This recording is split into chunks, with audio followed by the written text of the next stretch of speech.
Welcome to Let's Face the Facts. I'm David Almeida, and I'm your host for this rewatch podcast for the classic sitcom, The Facts of Life. I'm an actor in Orlando, Florida, and every week I invite an actor or artist friend to watch an episode with me. Join us as we synopsize, analyze, criticize, and ultimately idolize the show. Hey guys, welcome back. It's another week, another show. Thank you for downloading and pressing play.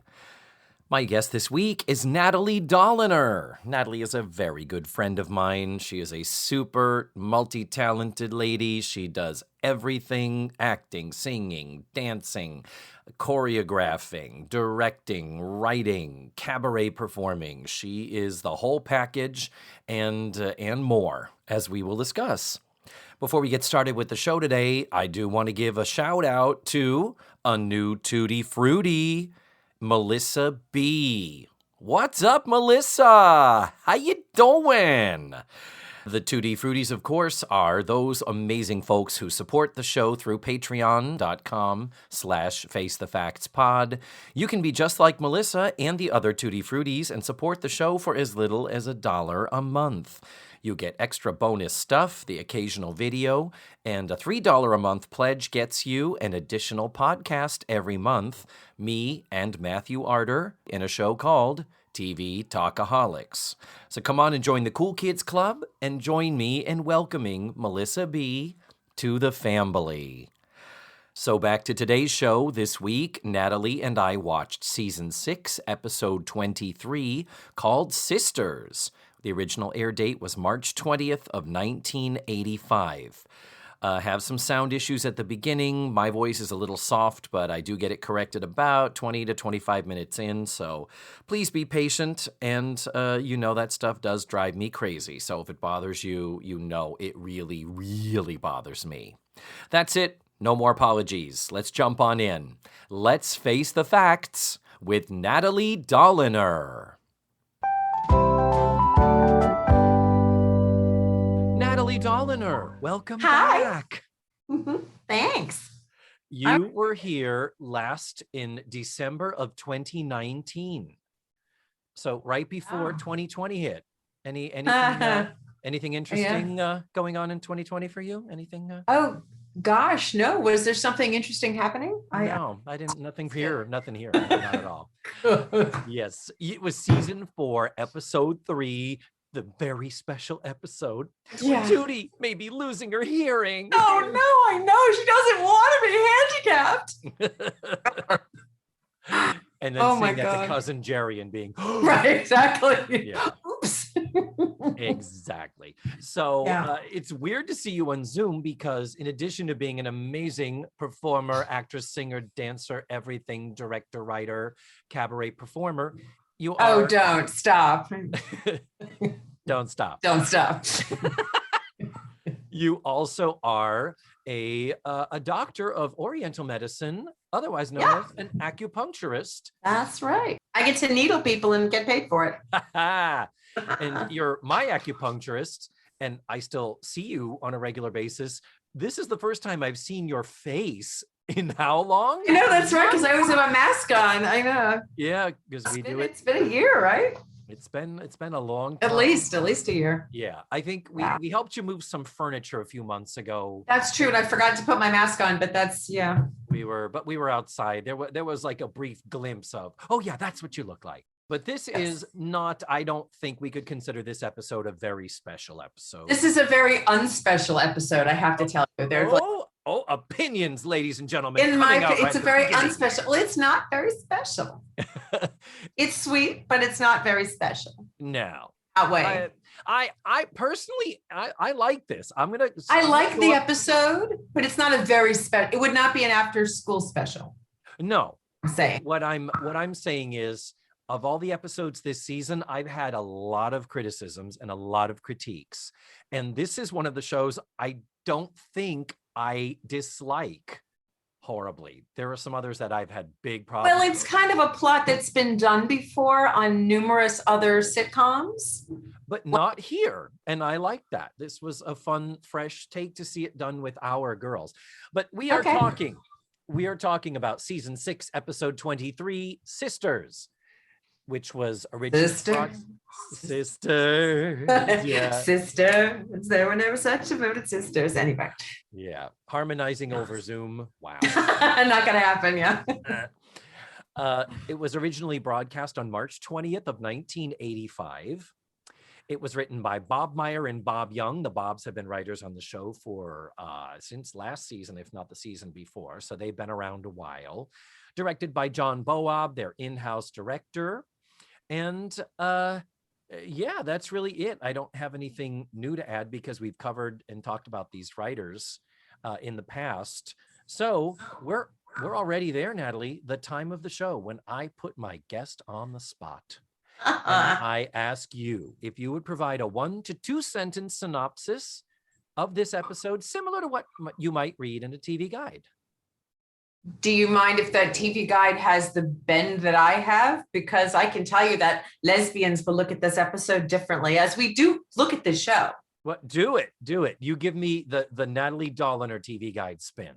So this is the one where Joe and Blair might become sisters, if not scissor, at least step, which is a step in the right direction.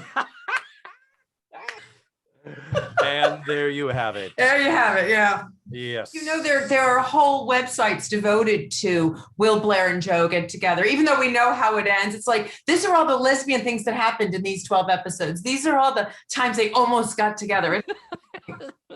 And yeah, last week at the last drive-in, we had a lot of Joe showing Blair the ropes. And my favorite moment, Blair talking about some woman who threatened her. She says she threatened to punch out my porch light. Exactly where is my porch light? Did Joe offer to show her? Exactly. That's what I think. It's like, I'm going to show you later. You read my mind. Exactly. So I'm ready to get started deep diving and microscopically dissecting this episode if you are, my dear. Okay, absolutely. All right. Well, our first scene begins with the girls in the kitchen. And Edna's edibles, well, this joint is jumping. Blair and Joe are cooking and baking like mofos. Tootie and Natalie are running in and out. But the very first line anyone speaks is, tarts, give me tarts now.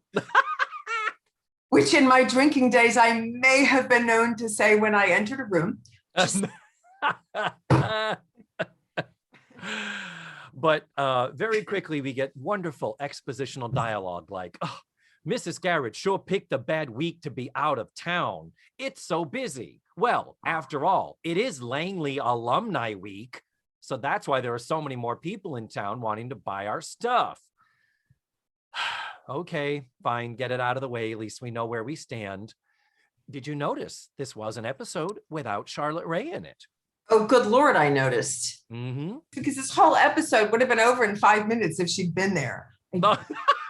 Had she been there, she would have said, oh, don't be ridiculous. And that would have been the end of the episode. Yeah, exactly. It's it. 5 minutes. She's like, oh, don't be silly. Adults don't think like that. And that would have been that. And again, I don't want to just give anything away that's coming. But, you know, she is the guiding light of this episode and she's missing. So instead, we have someone who was actually on the guiding light, right? Oh, that's right. Of right. many. Marge, do you say? Yes, we do. No. Yeah. So are you saying that you missed her, or? I agree. It would have been a very this particular episode could not have happened if she had been there. That's true. That's unless she was in on it, because, like I said, this is an episode that was done on the Partridge Family in 1970. So they all think that, you know, the mom's going to get married. Now in that case, they actually brought Ruben in on it. Right. And so part of the strange little, like, is she not going to get married? But I think that Mrs. Garrett's a little smarter than that. So I think that if she would have put an end to this and there would have been no episode. Yeah. Or she would have at least been like, so, all right. So this could happen. This could not happen.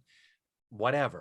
Yeah. But we'll get to it. We're getting ahead of ourselves here. Yes, we are. That's what that's happening. So now Mrs. Garrett is out of town. That's all we're given. Previously, we did mention that she had been on what was supposed to be her honeymoon, but at the last minute, she decided not to marry this old high school flame of hers and instead they were just going to basically be engaged and go steady and see where it went. But at this point, it's just she's out of town. There's no talk of Ted, this fiance. That is something I'm tracking for sure, because I want to know if Ted just disappears into the ether like characters do. I'm definitely going to be reporting on that. Okay, cool. Any fashion commentary? Oh my God, yes. Oh my God. And again, it goes right back to, I've got this lesbian bent on this, you know, but so Blair is the typical 80s lesbian. And I think I just showed you a picture of myself and my first wife looking exactly like this. Yeah. Poodle perm mullet, you know, slicked on the side and tall, long in the back. And the only thing she's got in a tie. And a very skinny button-down shirt. I'm like, oh my God, I had this exact outfit. And the only thing that's different is she's not wearing one single earring dangling from one of her ears. She is perfect. And I'm just all about her look. And it also helps that she's wearing a baby blue blouse with puffy sleeves at the wrist. They gather at the wrist. Shoulder pads. Blair is in a serious shoulder pad phase. And I am there for it. I am on board. She looks amazing. She totally does. And skinny. She looks perfect. She looks so good. Yeah. No, the days of, you know, Lisa Welcho being a big old fatty fat, probably weighing 100 pounds. Right. And the producers were losing their shit over her appearance. Yeah, no, those days are behind her. Where Lisa Welcho she's 21 now. So she's an adult. She's in her adult body, not her teenage body. Girls heaven forfend go through shit when they're in puberty, and so frustrating to know that those days did happen, even though thankfully they're gone now. But this baby blue blouse, say that 3 times fast. Not to be confused with Blair's blue blazer, which we've discussed. No, that's a whole different. I looked for it, but she's out of school now, so I mean, no, there's no more blue blazer. We have a lot of fashion commentary this season, and as the season is winding down, we are seeing the Eastland uniforms on Tootie and Natalie less and less. That has really trailed off the last few weeks. And eventually they're going to go away completely till fucking Pippa shows up. But that's another story. But with this baby blue blouse, Blair has a peach skinny necktie, which perfectly matches the Edna's Edibles peach aprons, which I guess are part of the uniform, which I don't think were always, I'm not sure we ever had a specific Edna's Edibles uniform other than an apron. They were so matchy that I wondered at first. I remember at one point commenting that they had these aprons that came up over their chest. And of course, particularly Tootie and Natalie being so busty, all it did was just highlight how endowed they were. And it's not a good look for anybody, but it's supposed to keep you from getting things all over you. Although, so I have another question. Okay. So how long have they been working at Edna's Edibles? It's been a while at this point, right? It's been at least 2 years. We are coming to the end of the 2nd year. Is it apparently not possible for them to make things without covering themselves in flour? It's in the intro dance little thing they do in the beginning of the show. And every time they walk in, there's flour everywhere and they are in their outfits. I'm like, what the hell are they doing out there? Well, I'm thinking it might be Coke, but I don't know. Well, edibles, I mean, they sell. Well, somebody actually said to me that's, I didn't even know that that's what they're called now. The little gummy bears with the pot in them, that perhaps Edna's Edibles is a dispensary. Yeah. Or even just pot brownies made at home. You could call them edibles. Yeah. Right. That's right. Yeah. Matthew Arter says it's a better show if you imagine that it's a drug front. It does help. It needs help. And it is a lot. So that's really all the fashion to comment on, is that Blair is the other. I don't really remember much of anything else. And then in comes Blair's mother, Monica Warner, played by the incomparable Marge Doucet, whom we have discussed in the past, and we love her as Blair's mother. So gorgeous. And she just died in 2020. I looked that up too. I don't remember there being much of anything about her death. Now, when Mitzi Hoag died, who played Natalie's mother, there were all kinds of press about it, including headlines that said Mitzi Hoag, Facts of Life star. It's like she was on like 5 episodes. Like Mitzi Hoag was not a big thing. Monica was on, it will be 8 actually. 8, okay. Yeah, Monica makes 8 appearances, and Marge Doucet has a lot more going on in her career. She's really the grande dame of daytime drama, what lay people call a soap opera. So when I just toss off names of soap operas, it's actually Megan Maroney who made me aware of this. I would say the soap opera, and she'd be, who did they play? What was the character? And I'm like, oh, people who know soap operas would actually want to know that, wouldn't they? Right. So Marge Doucet has played, this is just a smattering of her soap career. She was Pamela Capwell Conrad on Santa Barbara from 87 to 91. Oh, Santa Barbara. I forgot that one. Yes. And by the way, I love soap opera names. So these names fill me with joy. Then on Days of Our Lives, between 1992 and 1993, she played Vivian Alamain. But she is best known for playing the role of Alexandra Spaulding on Guiding Light, which she played off and on from 1993 until the show's ending, which was 2009. Wow. That is a good run. Absolutely. And this is her 4th appearance out of 8 as Monica Warner.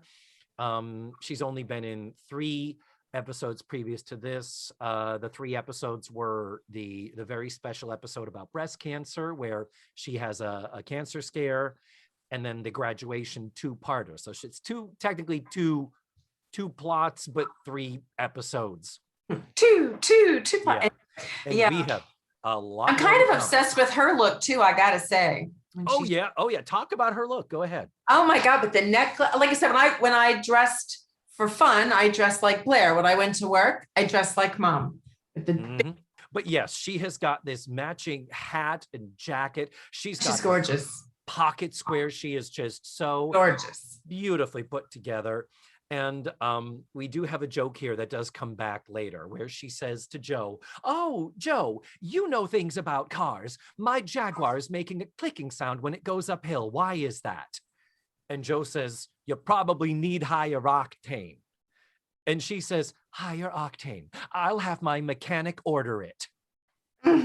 And that joke does repeat, of course. Yes, it does come back. That does become a thing. I also liked how they did that little Femi Butch thing too. When she first walks in, it's like, "Hi, I'm so uber feminine. Joe, you're a butch. You know about cars. Tell me about this." Yeah, exactly. Possibly no. So it's like she flirts with Joe just like she's a man. Oh. Yeah, exactly. Oh, giggler. Yeah. Now, if this was nowadays, it would be like a running joke where she thinks Joe is a man. Like it's a running thing where it's like, well, that is what happened when Blair met her, right? For the first time. True. First time. That's very true. Yeah. So she is in town, of course, for Langley Alumni Weekend. And that does track. We do know that Monica did attend Langley, and she was a part of a sorority, which Blair had the opportunity to join, but instead Blair chose to work like a commoner. Not sure why.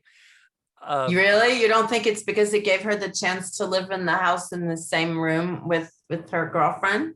And 2 other grown adults. I mean, I agree. I know, forget it. The bond is strong. We do know the bond is strong. But it does track that she would be there. And now we learn further that she is part of the Alumni Weekend Planning Committee. And because things are going so well, they're already starting to talk about next year, which means she is going to be there in Peekskill for the whole week. For the whole week. And so that's great. Terrific. Blair's like, "I get to spend some more time with you." Terrific. And in fact, you're going to stay here in Mrs. Garrett's room because Mrs. Garrett's not here. Not here. Yes. So and I just realized that even though I made that joke about her being their guiding light, she hadn't done that yet, had she? That was like that came 5 years later. I mean, she came with some soap credits already. That was just a few little bits and pieces of her longer running things. So she might have done it. I'm not sure. Yeah. But the next scene, we do have a little bit at the beginning that is cut from the syndicated version. So you would not have seen this on the Daily Motion website. It's just simply Tootie, Natalie, and Joe laying in the living room, sprawled out on the couch and the chairs, exhausted because they have been working their asses off minding the store. But while this is going on, Blair and her mother are talking about doing their fingernails. And it's just babbling and talk. Well, then if you put this coating on and then put the color on over, that way you can take the color off without ruining the coat. And it's all this stuff. And the consensus is just like, would they shut the fuck up? Yeah, but I'm glad to know that was there, because I was really puzzled when they were talking about how busy they are. And the two girls are just sitting around doing nothing, although Natalie and Tootie seem to be busy. Blair and they're just like la la la la lazy. Yep. They got nothing better to do. So I'm glad to know that they actually were busy, and I just missed that scene. Yes. And in fact, we're lucky that they even address this, because there are weeks where there is no talk or mention of the store. Mrs. Garrett's still out of town, and we've got the four girls, and it's like, who's taking care? Who's minding the store? So yes, that scene is not there in the syndicated version. In the syndicated version, the scene begins right away with the doorbell ringing, Tootie answering the door, and the arrival of Charlie Polnicek, Joe's dad, played by Alex Rocco. I just love him, and not just because I'm from Boston. I just love him. Mm-hmm. Oh, gee, being from Boston, interesting. Yeah, yeah, me too. Yeah. Of the many things we have in common. Right. Absolutely. I love him. And I love that he truly came by this honestly. Well, no, he came by this dishonestly. So he spent time in jail, right? And then he wants to go straight, and he takes up acting and plays gangsters. I love it. Well, it's true that he had an actual mafioso background. Yeah. And then played into a gang, right? I think so. Yeah, that's kind of what drove him out west to the other coast. But here's the funny thing. I've said this before. Alex Rocco has the career I would dream of having in Hollywood. Really? Because he was in The Godfather and he was in The Cannonball Run Part 2. Like, to me, that is the perfect gamut of and you see yourself in these movies. How exactly? Not me personally, but this is his 6th appearance as Charlie. He was last here about a year and a half ago in a show called The Second Time Around, where there was a question whether Joe's dad and mother might be rekindling their romance. Mm-hmm. And spoiler alert, the answer is no. And right, because the comment, she's single, he's single. Yeah. But and the part of that is interesting as we track things, and I'm always looking for consistency and references and things like that. Well, one thing that happened in that episode is, as Joe was expecting him to say, "So your mom and I are going to get back together," I got big news. I'm seeing somebody, and this woman has 2 young children. So he had a girlfriend when we last saw him. Now, we don't know whatever happened to that woman, but it was a big deal at the time. Clearly didn't need to be. Yeah. Well, for the episode. Mm-hmm. And I don't know if you remember this. I've said this before, but I just love this as a piece of TV trivia, that Alex Rocco and Nancy McKeon hold the distinction of playing father and daughter on 3 different series. Really? Because they developed a friendship in this show, and because of that, in her subsequent sitcom called Can't Hurry Love, which did not run very long, they needed her dad for an episode. She said, "I want Alex Rocco." So that's great and cool. He played her dad on Can't Hurry Love.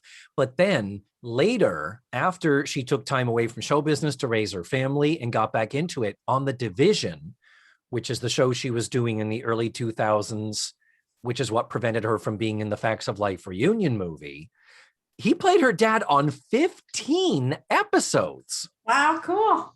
of The Division. It's like, that's more than he played Charlie Polnichek on The Facts of Life. Right. But that's, how cool is that they developed this friendship and just like working together, and she had clout in her show to, suggest casting things. I think that's just terrific. It is terrific. Yeah. And they work well together. Oh, they're great. I Yeah. love them. Love him, her.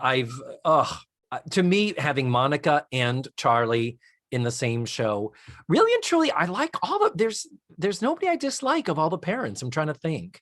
My only issue is when we've met Natalie's mother, she was a little bit waspy. Mitzi Hogue. Yeah. You expect her to be borscht belt like Natalie always is, because they're always writing lines for her that are like that. It's not that it's like I wanted, forgive the term, I wanted a really Jewy mom for her. It's just, I'm not offended at all. If you are, tell me as a Jewish person, you may absolutely be offended and call me out on my shit. And then similarly, Joe's mother.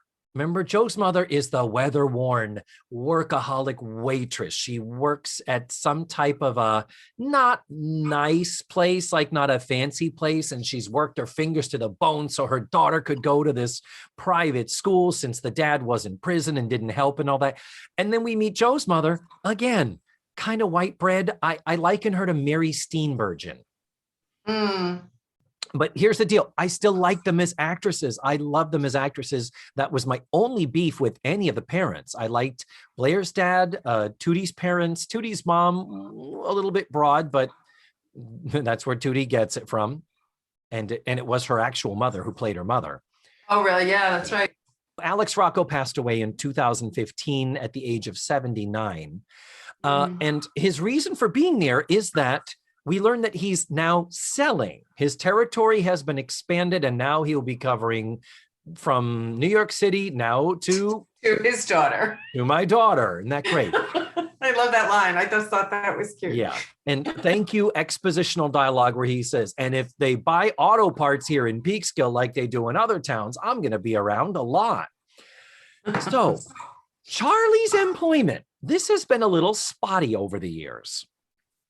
We know he went to prison. He served a couple of years and he got out in the first Joe season. So season 2 is when he actually got out. So he's been out of prison now for 4 years. In that time, I recall he was employed as a courier.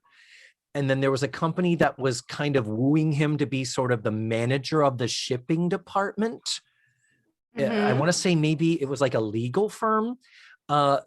I don't think there was any talk of his job the last time he appeared on the show, but the last time anything to do with his employment or his status was in the graduation episode. He showed up dressed in a nice suit and with a nice car.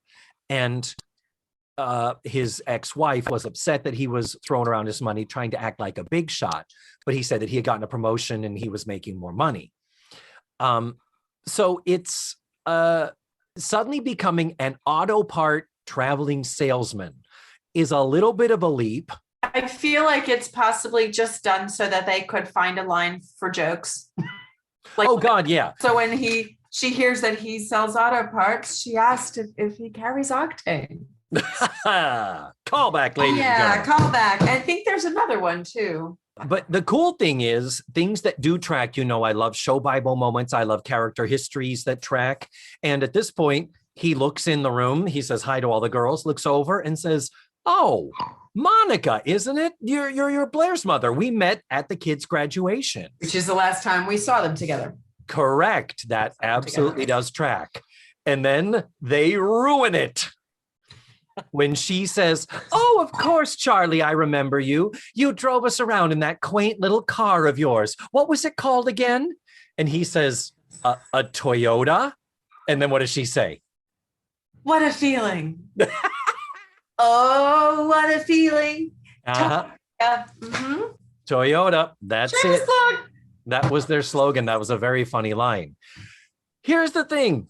When he shows up at the graduation, he shows up dressed really nice, and actually he rented a Mercedes. It was stated explicitly.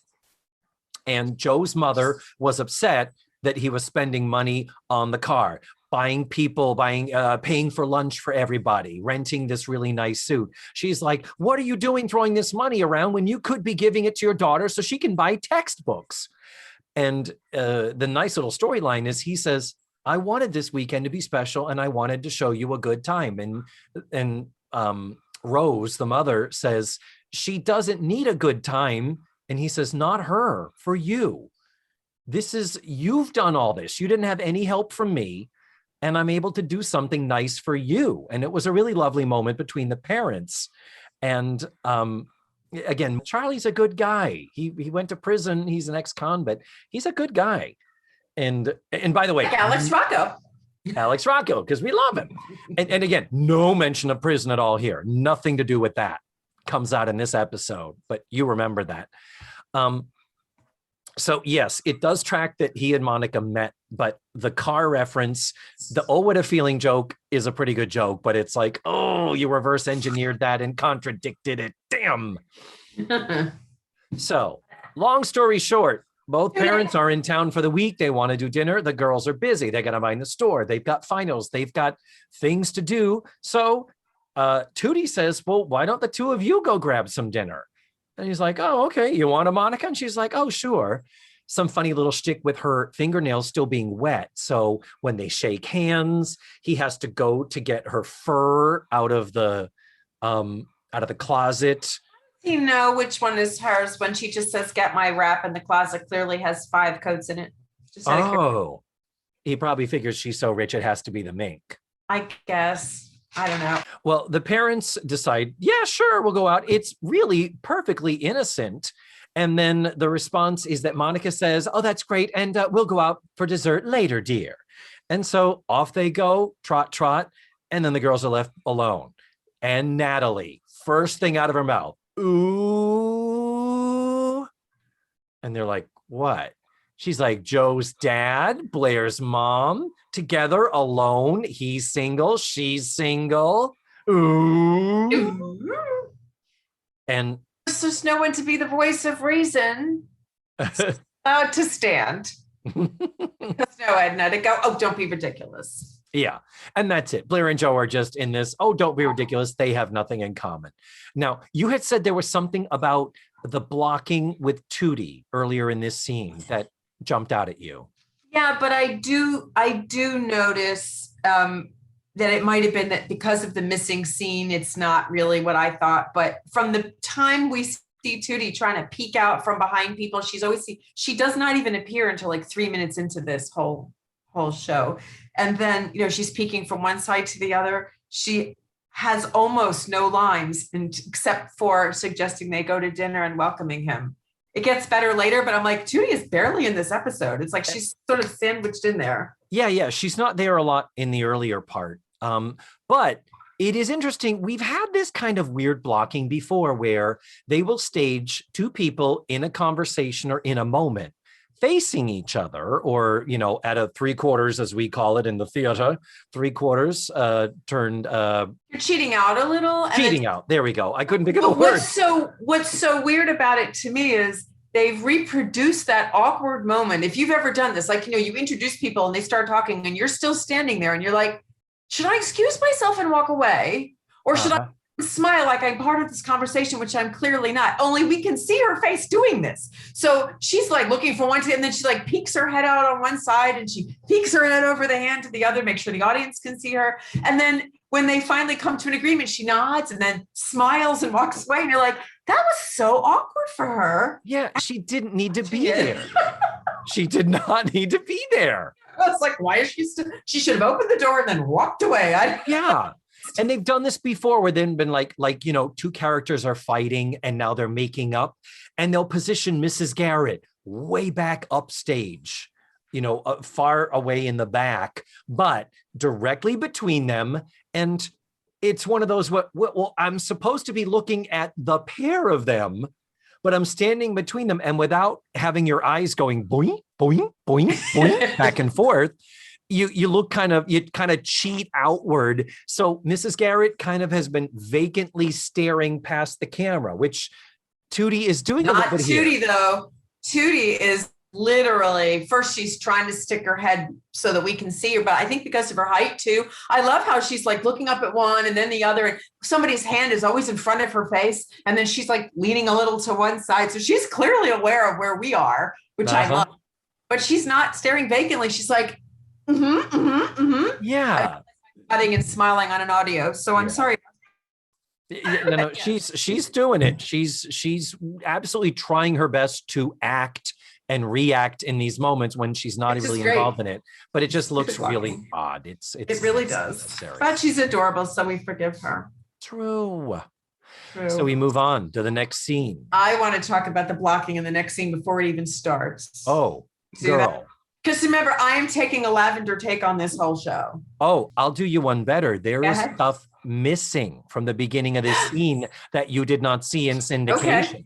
Tell me about it. So, does the scene start with the two of them sitting on the couch next to each other? Right next to each other. Right. Well, there's more of that. There is more of that before we come in. Do tell. Yeah, it's them on the couch, sitting very close, shoulder to shoulder, completely unnecessary. One of them could have been in the chair. Absolutely. No need for this. So Blair is in her navy blue jumper, which we saw when they went to Fort Lauderdale. This was her travel garb. It's got the red accessories, the red pocket square. Yeah, I mentioned that. Mm-hmm. Yeah. Joe is in a beige puffy jacket with short sleeves. Very weird. So all it is that they're impatiently waiting up for their parents. We learn it's 10:13 and they have been gone since 6. So this has been over 4 hours since they left. And then Tootie and Natalie do come in from the kitchen looking a wreck because they've been cooking and doing the baking. Apparently Blair and Joe couldn't have been distracting themselves with chipping in. That was all the kind of stuff I wondered about. And again, I hadn't seen the scene that was missing. All I know is when the scene opens, they are like hip to hip. And, when two people sit on a sofa, you've hosted a party, you sit on either end, unless they are in the middle together behind a coffee table, just touching. And I just gotta wonder why. And then, so supposedly the reason they couldn't go was how busy they were. They're just sitting around. I'm like, and what are they doing? Canoodling? Because I love that word, canoodling, by the way. But so Tootie and Natalie come in like they've been doing all this work, and again, covered in flour. What the hell is that all about? Right? It's like, this is how they work apparently. And they're just sitting there. So if they weren't going to work, they could have gone and the whole thing wouldn't have happened. So I don't understand. Couldn't agree more. There's no reason this scene couldn't have taken place in the kitchen with all 4 of them working. And then one of them looking up and saying, okay, well, I think we're just about prepared and ready for, oh my God, it's 10:15. Why are the parents not back yet? Oh my God, what?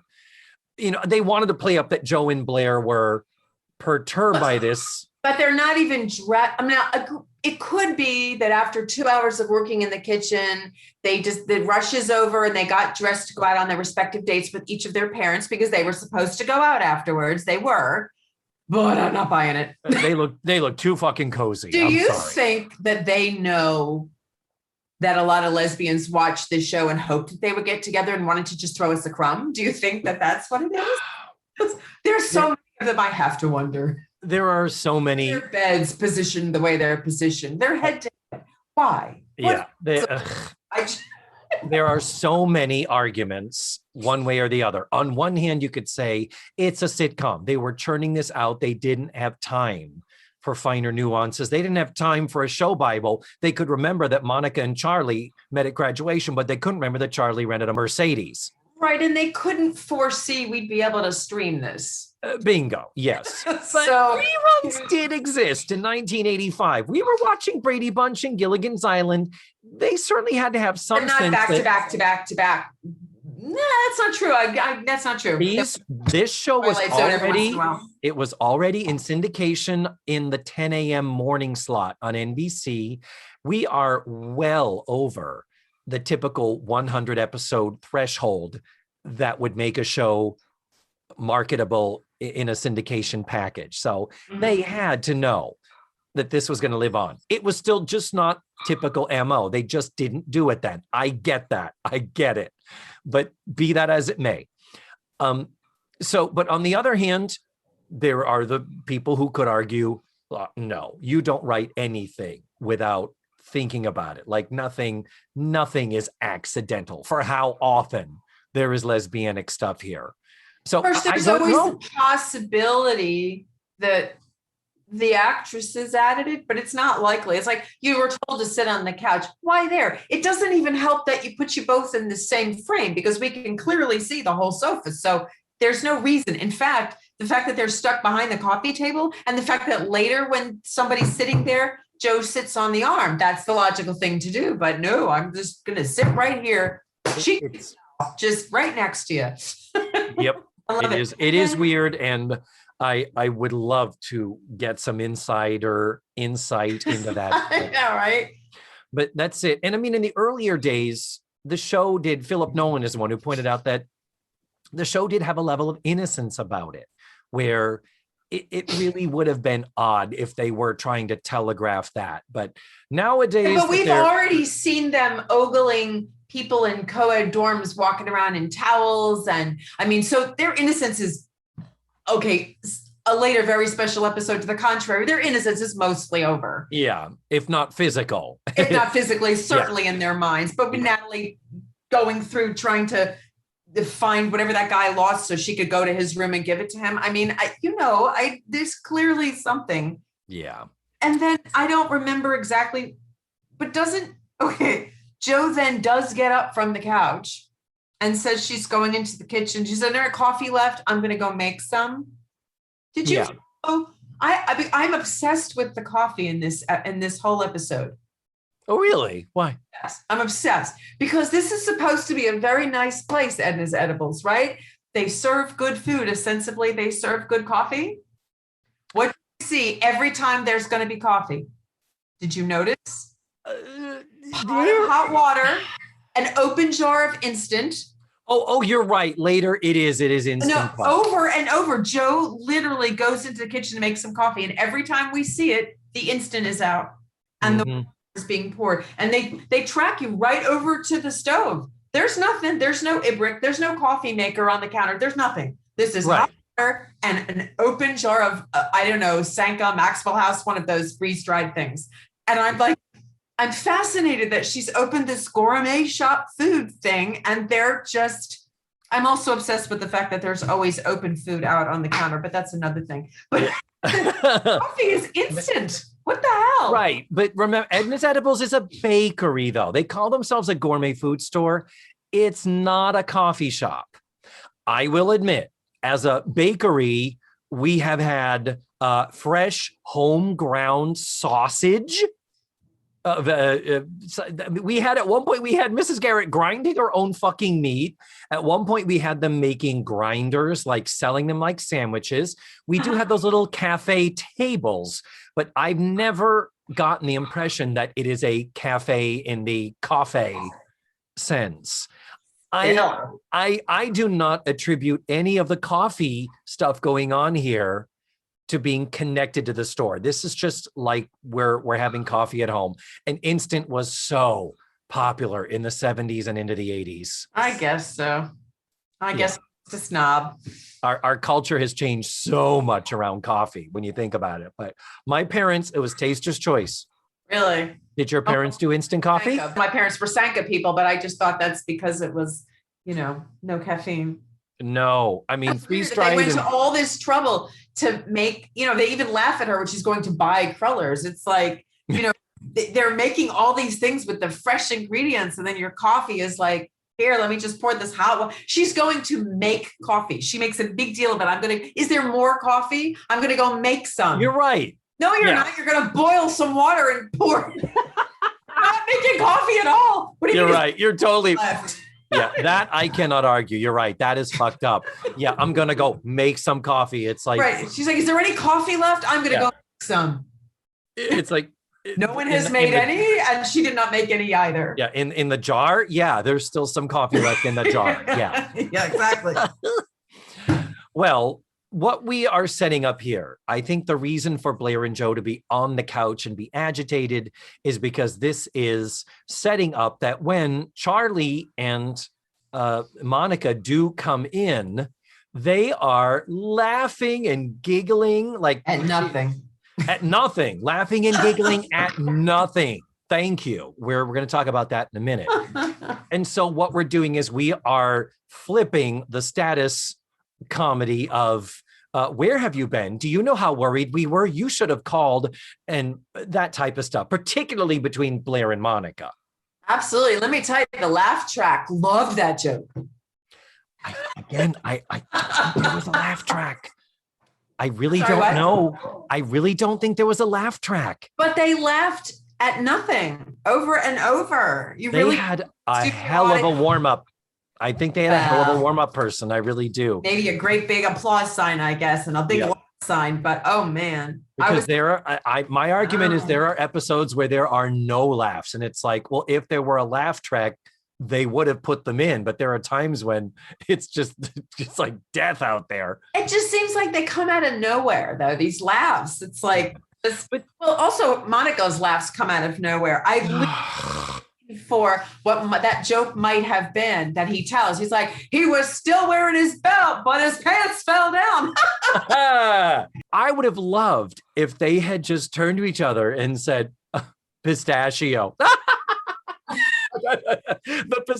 He told the most charming story about pistachios. It's like, okay, yeah, Mom, whatever. Where the fuck were you? If they had just had a trigger word, I would have forgiven it all. Right. But Monica would just like, all right, dear, well, I'm going to go upstairs to sleep. It's like, girl, are you high? That was my very next question, because clearly the two of them went out and choked a little, right? There's no other explanation for this. They're not, but they're clearly stoned. But between this conversation between Blair and her mother, she says, oh, Charlie tells the sweetest stories. He's vastly amusing. And some of the things he says are so arcane. Do you think arcane is a positive adjective to describe the way someone's No.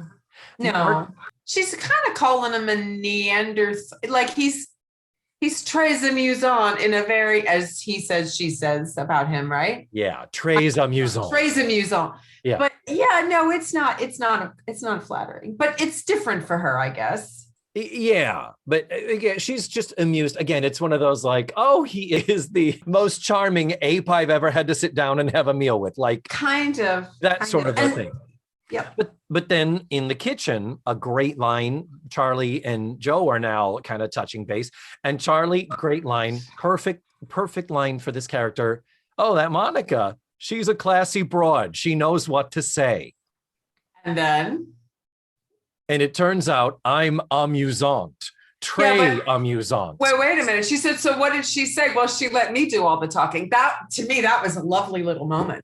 Yes. She knows what to say. She let me do all the talking. Yep. Typical, the old thing. You want people to think you're a great conversationalist?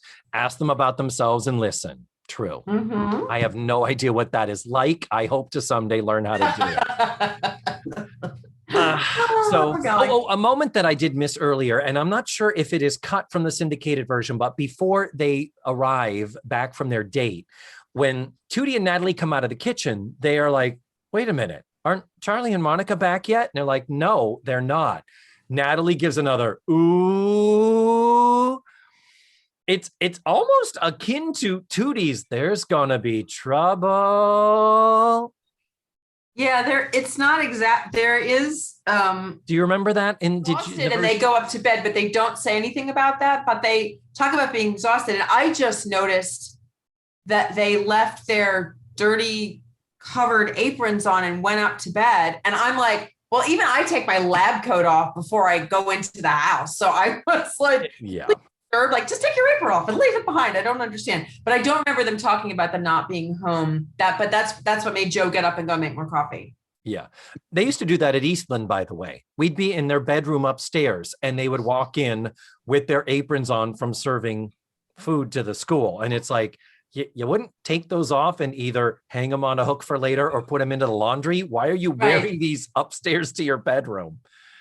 But yeah, so then the next scene is up in the bedroom, and Tootie and Natalie are like, so what's going on? What's going on?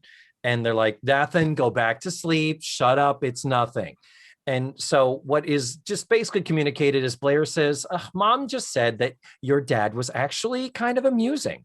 And Joe says, oh yeah, and Dad said that your mom didn't bore him to death. And then we get another ooh out of Natalie. And they're like, shut up. I'm trying to remember, because before we got to that, did they overhear the comment that she said, you know, he makes this spray? He sells this spray that makes an old car smell new. Yeah, one of the charming charming things. Because he says, you know, he said, I smelled so good, he wanted to take me for a test drive. And I'm like, how is this not a come on line? Did they overhear that? I don't know. Yeah, and that he has whatever this thing is, this spray that gives off a new car smell. And she's got it on, like on her wrist, and is holding it up to Blair like, smell, isn't it? It's like, I don't believe Monica would be all, isn't this great? Monica would be like, oh, you could put that away now. Yeah, but she's like, he said I smelled so good, he wanted to take me for a test drive. I'm like, oh, really? Yeah, true. That does sound a little sexual. I forgot that. I missed that moment. Yeah, it kind of does. Yep. And then I was, because I hadn't seen a lot of Tootie, you notice that she's completely under the covers for most of her lines, which I thought was kind of funny. I was like, did she have a zit or something? And that's why we're not seeing her face. I'm like, she's behind two people, and then she's covered in flour, and then she's under the covers. Yeah. See her later, and she looks gorgeous. So I guess that's not it. Yeah, maybe they were hiding a pregnancy or something. Yeah, just her face. Yeah. So before we go to commercial, the last moment is where Natalie has a moment where she went, well, you know, opposites attract. Why, they could get married. And you know what that would mean? And Blair and Joe were like, what? And Natalie, this is for America more than it is for the girls in the room, where she says it would mean that Joe Polnicek and Blair Warner would become sisters. Good night. Off she goes. And we are left with Blair and Joe considering this as a possibility. And we fade to commercial. Great moment. Great moment. It was. It absolutely was. Yeah. So then we come back from commercial. We've got Tootie and Natalie sitting on the couch, Joe at the table with textbooks. Oh, that's right. Do these four girls go to school? Yes, they do. Thank you for reminding us. Exactly. It's been a while. And she is once again in lesbian chic. Oh, God. Same outfit, okay? She's got on a jumpsuit, which sort of looks like a gas station attendant. Mm-hmm. Her little matching belt and a little matching pocket square. Yep. Big earrings on. It's the only thing that's different. But oh, yes. I wore this outfit many times. Mm-hmm. So Blair and Monica come in from shopping. Monica asks Joe if she thinks her dad would like this tie that she picked out for him. And again, okay, go ahead. I don't want to interrupt, but so here's a guy who's très amusant and wild and a little different. And what is this tie? It is a burgundy business tie that has nothing interesting about it whatsoever.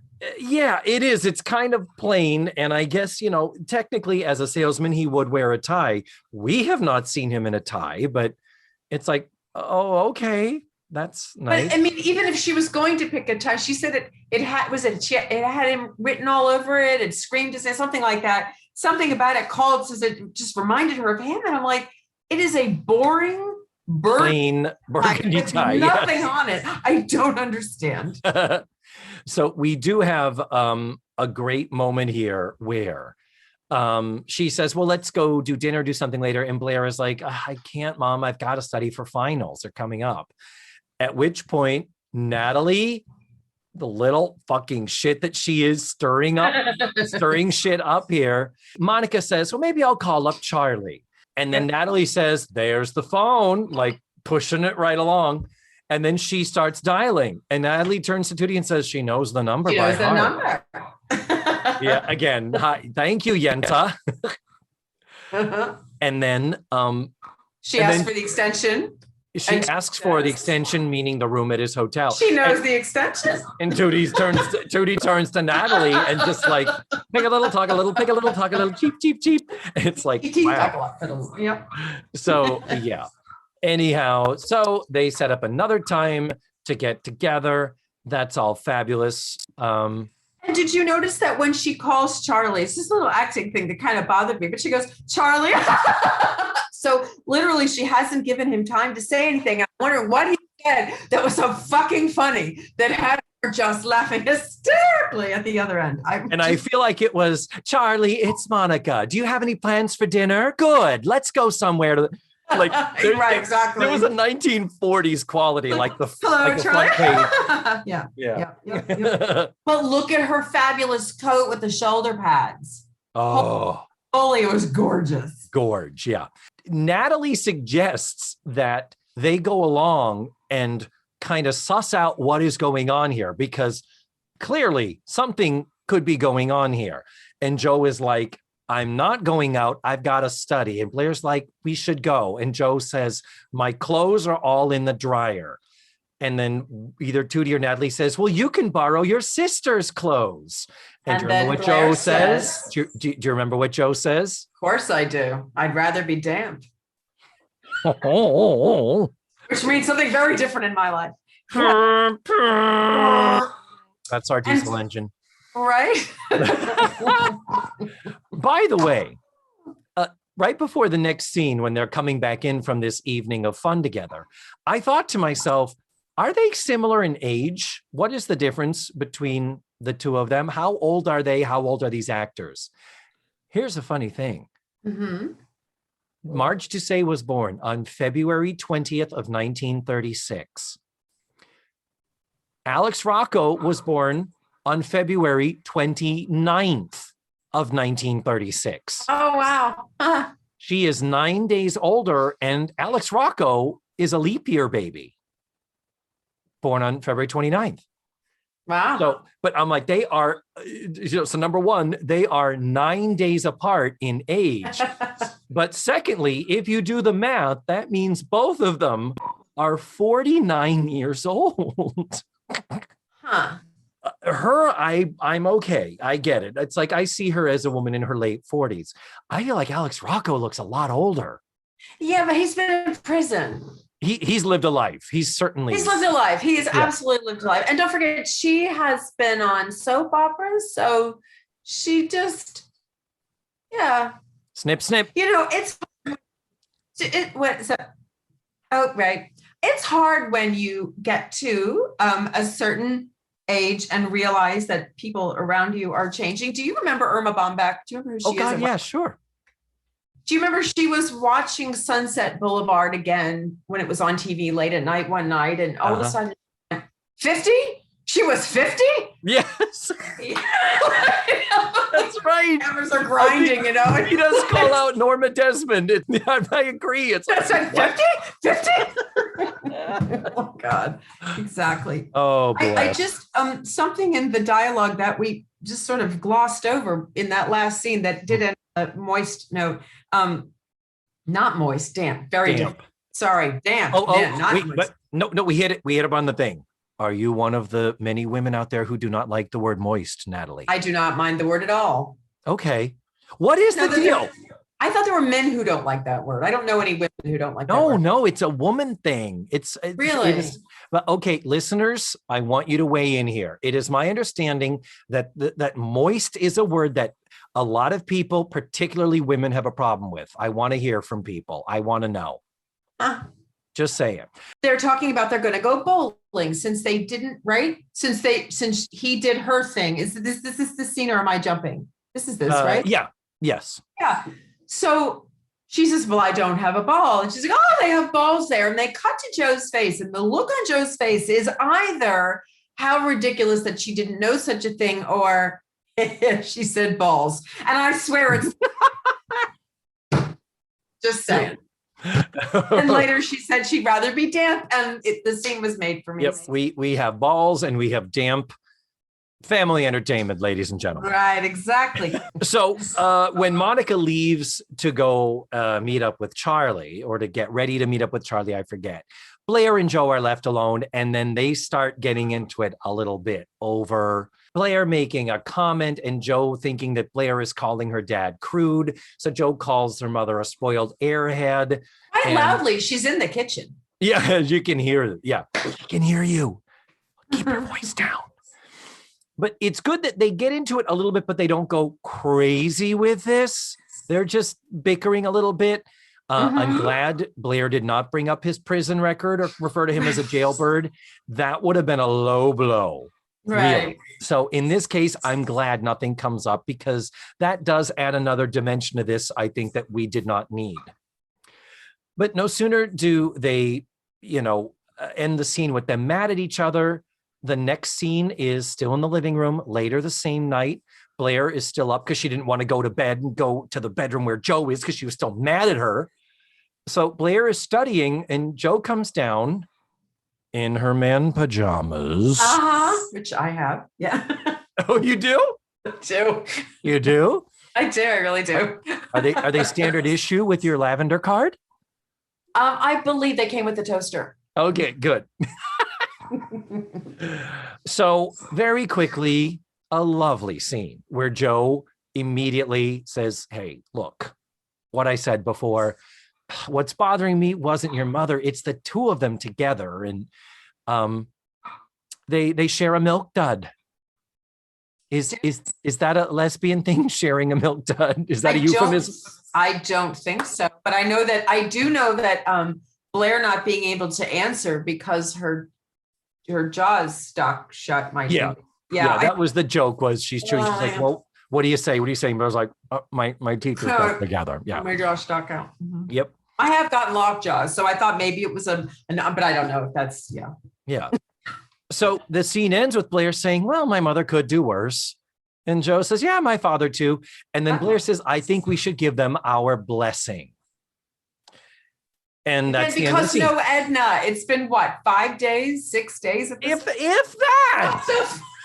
I know. What, to sleep together or what? Because we do know later what the blessing is. Huh? They said they looked at birds, they went bowling, they had dinner. What the What blessing? What are you talking about? Because they're listening to Natalie, of course. It's true. Because no Mrs. Garrett. There's no Mrs. Garrett. That's the problem. That's just what I'm saying. Without her, this whole show wouldn't have happened. This episode. It just exactly, yeah. So then the final scene takes place in the dining room. No, wait, because remember wait a minute. Don't they try to go upstairs first? Isn't this, I'm going to stay behind. Isn't that here? No, it's the scene before when they're arguing. It's like, well, fine, I'm going to bed. Well, I'm going to bed. Well, then I'm staying down here.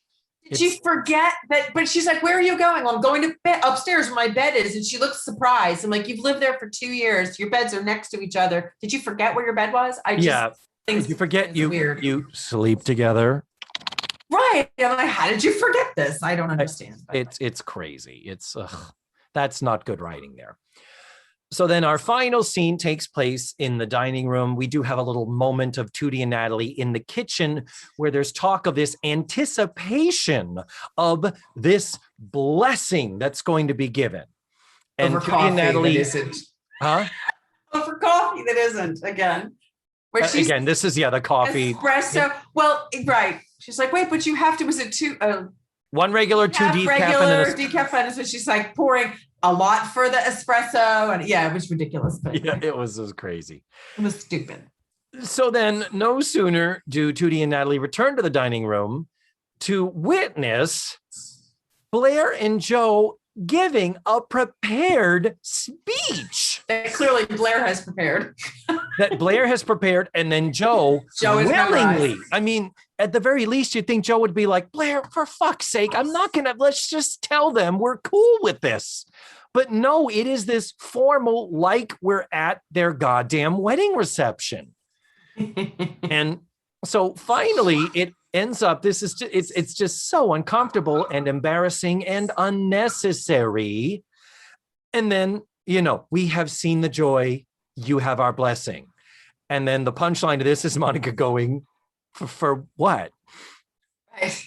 And then it's like, there's all this weird stuff that like doesn't make sense either. Like, we have news. Oh, you got your grades back. Now, you know, she was studying for finals yesterday. Yeah. So maybe she's not so familiar with how college works, and can I just interject one small thing? Mm-hmm. I love how Tootie looks in this scene. What is she wearing?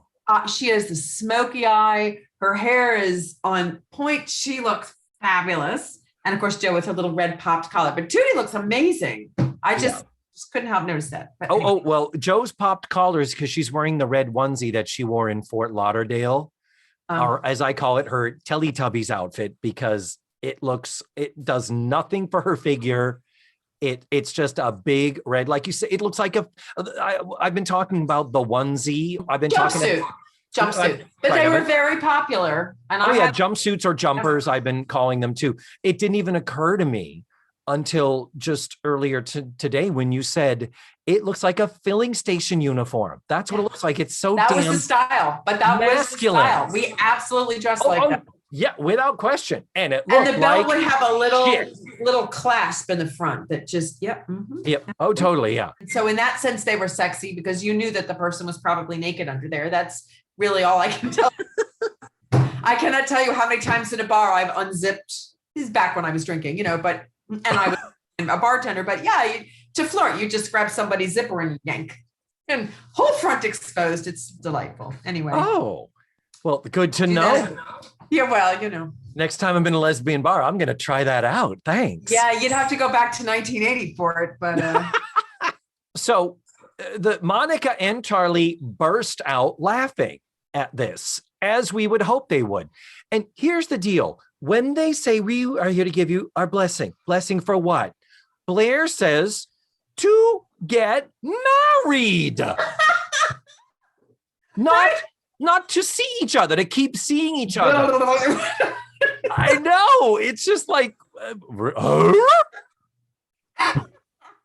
what is happening? It's so ridiculous.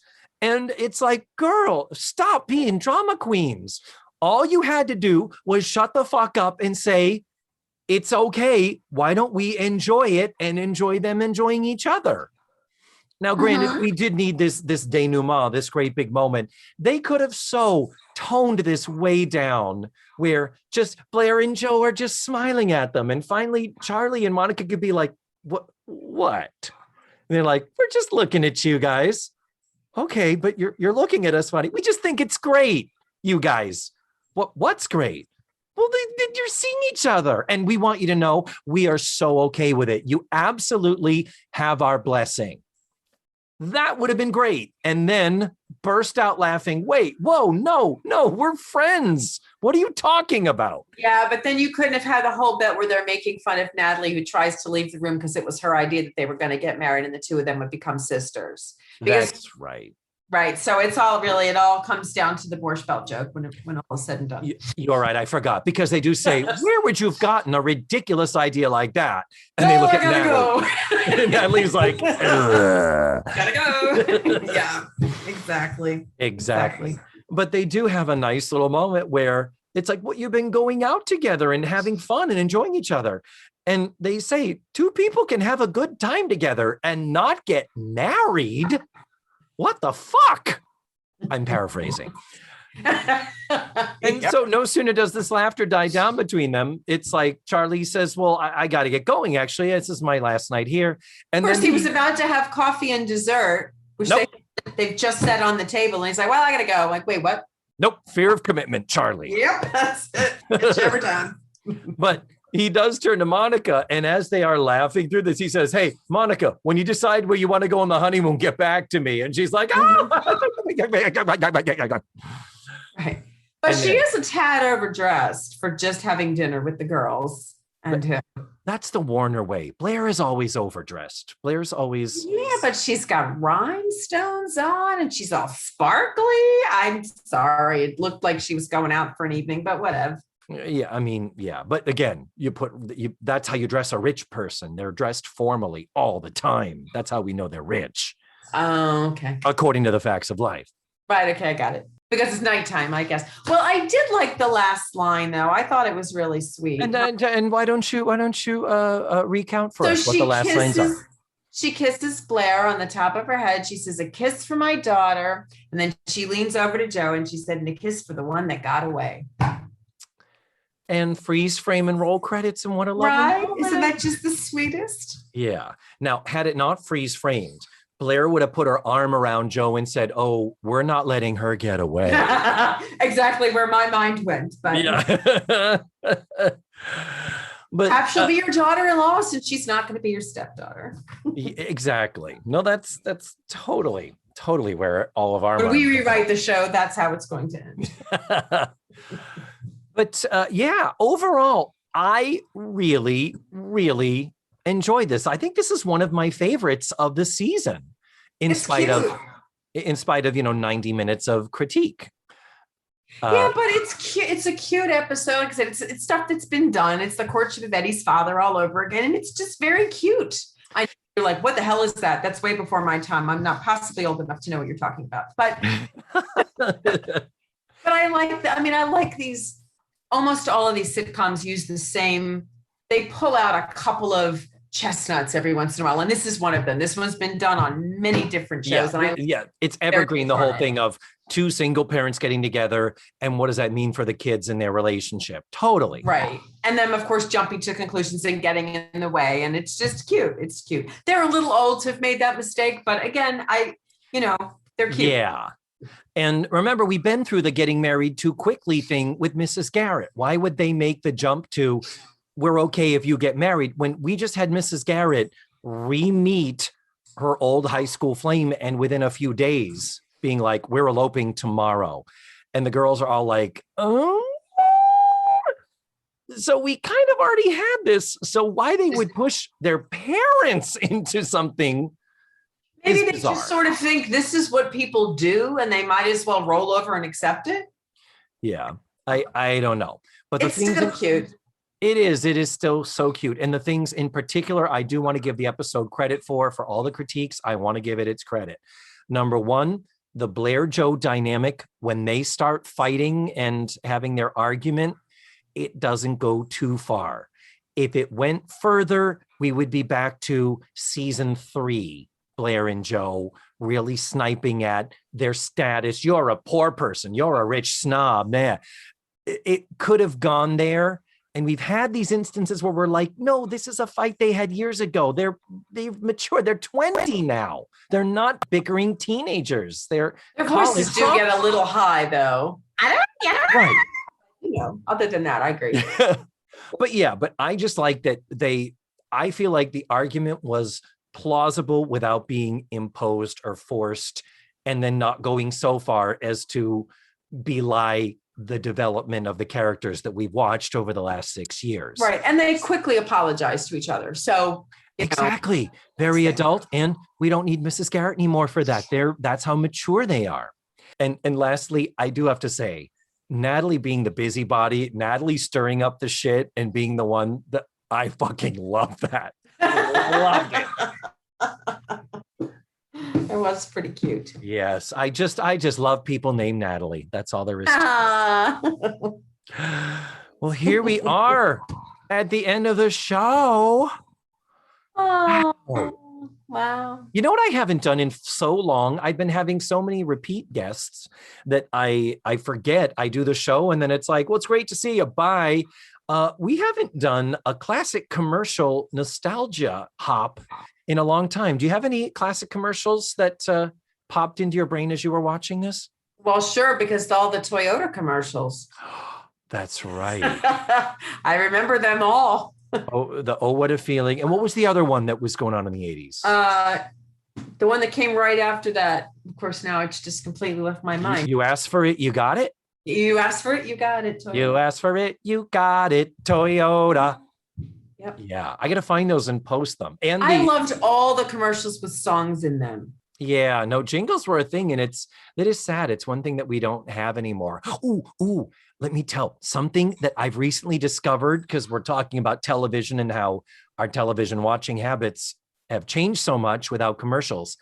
I am so into Pluto TV right now. Oh, yeah? Have you been on the Pluto TV app? Mm-mm. It is like watching cable TV. You pull up the app and there's a program chart. Instead of channels, it's basically channels with a show. So it's all Three's Company, all Gilligan's Island, Oh, my all goodness. one thing, all Price is Right. Matthew is the one that got me into this because it's got all classic Bob Barker Price is Right. So you just go, but it's like channel surfing again. We don't channel surf anymore now with streaming. It's true. It's And true. I might do it. One of them is all the classic Carol Burnett's, all the rerun chopped up Carol Burnett and Friends shows and all that stuff. But yeah, so I'll just scroll down and watch, like I was watching Three's Company earlier. I found one channel that was just the Comedy Central roasts. Oh my God. Wow. Which are filthy. Right. Oh, I know. Sometimes for no reason, but yeah, absolutely. And I'm obsessed with I haven't done it on Pluto, but I do this periodically. It's how I sleep. I will turn on like some sitcom that I used to like to watch. Often I saw it for the first time in reruns, but like Mary Tyler Moore makes me happy. I go through that one all the way through. And let me just say, this has nothing to do with anything, but watching that show while streaming, you have got to give props to their costume department. Holy crap. That woman's out closet is very delineated. She may wear a different necklace, but you've seen it before too. And every time she brings something, every time they introduce new clothing, you see her shop for new clothing and bring it home. It's like, oh, I remember that. And so when he says, do you have a favorite outfit? And Lou Grant tells her to wear that thing with the flower. You've seen it and you know just what he's talking about. I love that stuff. I agree. Oh, and I didn't mention there's another outfit. The outfit that Blair wears at dinner also was seen in the Fort Lauderdale episode. So which I also wrote a note about because again, I had a lot of these outfits. When these two dress like 1980s lesbians, I'm like, I'm telling you why they dress in this way. Because that is not how straight women were dressing. They were fuzzy sweaters and tight pants and high heels. These girls dress like lesbians. I'm sorry. If I bar, I would have taken them home. So well, on that note, thank you so much for doing the show again. It's good to see you. Thank you for having me again. It's fun. I joke about people. I say, oh, I miss your face. I see you every week and I miss your face. It's great. Right? I know. Who knew you grew a beard? I don't remember seeing facial hair. All I see is the you see it covered up. Yeah, I have facial hair at the moment. And you look cute. Thank you. Sometimes it's intentional. Sometimes it's laziness. Yes. Well, but until next we see each other, which thankfully is very soon. Yes. Until next you are on the show. Smooches, my dear, and goodbye. Bye. Bye. Good night. And there you have it. That was Natalie Doliner. Couple of follow-up things. My kind of shutting her down about the coffee thing, how Edna's Edibles is not a coffee shop. They don't really serve coffee there. Well, next week I will be eating those words or drinking them, as it were, hopefully with a lot of caffeine to wake me up and make me realize that we really are in anything goes times with this show, where anything can happen. And anything Edna's Edibles can be any type of an establishment, and the girls' personalities can take on any form, and it's just, what's the word I'm looking for? It's just a fact of life, of the facts of life. And one more thing, I don't really much share like letters or notes from the listeners, but there was something on Facebook when the subject of this episode came up. Doug M., who is a very faithful listener and a very faithful commenter on our Facebook page, he did write this. The Sisters episode, one thing that really bugged me about that was how Nat and Tootie seemed to switch characters. Nat was the meddling Budinsky, and Tootie was all whatever, none of my business. Talk about not being canon. I think, Doug, you're kind of right. Especially where Tootie is typically the romantic. You do feel like she would have been the one who kind of jumped on the whole, oh, wait a minute, what's going on here? Yeah. It was interesting, and that was, I do think, a tiny bit of a role reversal there, but didn't bother me that much. I still stand by that this is one of my favorite episodes of the whole season, again, in spite of nearly 90 full minutes of criticism. Anywho, next week I'm going to be watching Season 6, Episode 24, called It's Lonely at the Top. You can watch the episode for free at dailymotion.com. I will post the link in the show notes and on this episode's webpage. And that's it for now. Thank you so much for listening to this week's show. And remember, the facts of life are all about you.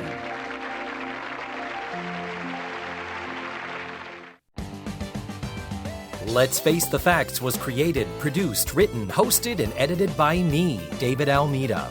My theme song was beautifully arranged and recorded by Ned Wilkinson. Visit my website, facethefactspod.com, for supplemental photos and videos, audio extras from the digital cutting room floor, links to my social media, and ways that you can support the show financially. And don't forget to subscribe, rate, and review the show wherever fine podcasts are found. Tune in again next week for another thrilling episode of Let's Face the Facts.